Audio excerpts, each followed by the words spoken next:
Hello guys, আবার তোমাদের সামনে একটা মিনি ব্লগ নিয়ে তোমাদের সামনে চলে এসেছি। আমরা ফার্স্ট তেলের আজকে আমাদের রেসিপি হলো আলুর দম, সেটা তোমাদের সামনে করে দেখাবো। ফার্স্টে আমরা তেজপাতা দিয়ে দেবো, এই গোটায় গরম মশলা আমরা দিয়ে দেবো, লবঙ্গ দিয়ে দেবো ওপরে। তারপরে আমরা আস্তে আস্তে করে পেঁয়াজগুলোকে ভেজে নেবো ওর উপরে দিয়ে। সব কিছু দ্বারা ভেজে নেওয়ার পর ভালো ভালো যখন হয়ে যাবে, কাটা ভাজা ভাজা যখন হয়ে যাবে তখন আমরা আস্তে আস্তে করে নামিয়ে নেবো। আস্তে আস্তে দেখতে থাকবো গাইস।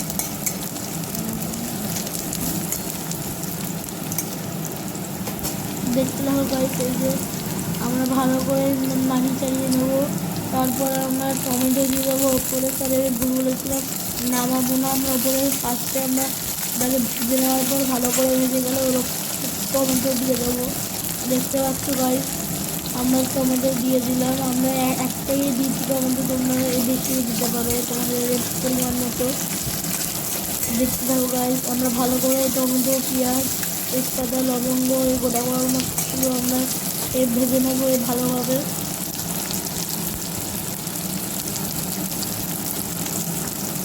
দেখতেই পাচ্ছ গাইস, আমরা আস্তে আস্তে করে ভেজে নিচ্ছি। তারপর আমরা আদা রসুনের পেস্টটা দিয়ে দিলাম,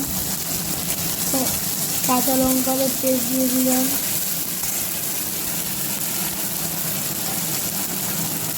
দেখতেই পাচ্ছ গাইস, আমরা কাঁচা লঙ্কার পেস্ট, আদা রসুনের পেস্টটা দিয়ে দিলাম। তারপরে অন্য হলুদ গুঁড়ো, লঙ্কার গুঁড়ো আস্তে আস্তে পরিমাণ মতো দিয়ে দেবো। তারপরে আমরা হালকা পরিমাণ মতো নুন দিয়ে দেবো। তারপরে আমরা আবার নাড়িয়ে চাড়িয়ে নেবো কড়াইটার মধ্যে।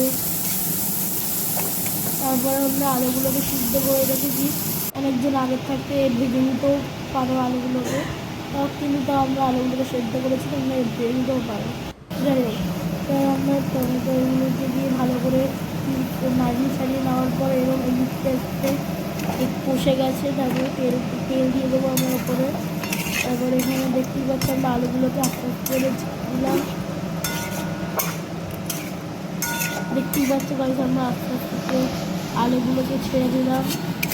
দেখতেই পাচ্ছি আমরা নাড়িয়ে চাড়িয়ে এইভাবে ভালো করে। আমরা তখন তো তেল দেবো না, আমরা সবাই ওই যে পেস্টটাকে ছিল সব মিক্স করে রান্নাটা নাড়াতে চাড়াতে কষে গেছিলো। তার উপরে আমরা আলুগুলোকে দিয়ে দিচ্ছি। এখন আমরা পরিমাণ মতো জল দিয়ে দেবো। যারা যারা এই কষা খেতে চাই তারা এই জল হালকা দিতে পারে, যেহেতু আমরা এই কষা আজকে খাবো না, এই কারণে আমরা একটু বেশি জল দিয়ে করছি।